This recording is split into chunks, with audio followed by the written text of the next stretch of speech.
hanem befelé az összes szomszéd, mindenki.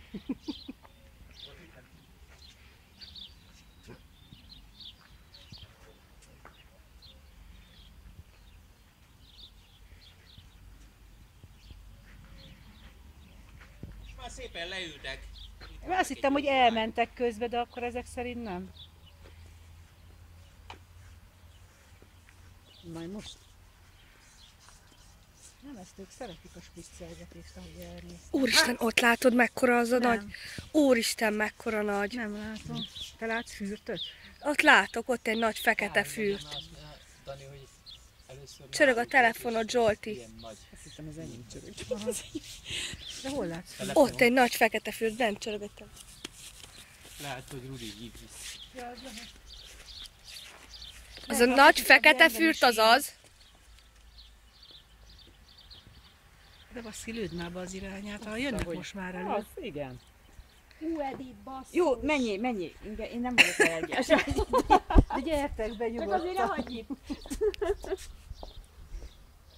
Megjöttek már. Itt Az igen. van már az úri ember, aki megpróbálja most befogni őket. Rudi? Tudom, ennyi van. Igen, köszi. Köszi, hello.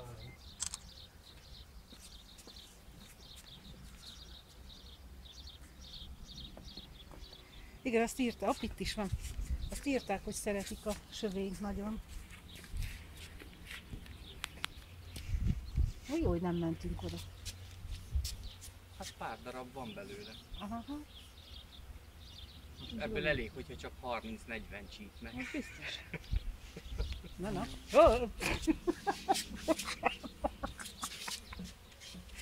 Ez nem is az volt ráadásul, vagy lehet, hogy ez volt a királynő. Ez iszonyat nagy volt.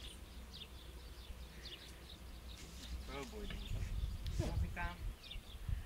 Rozika, Házadba. bújj el, kis kutya. És csak olyan hatalmas nagy. Azt a mennyien vannak. Na.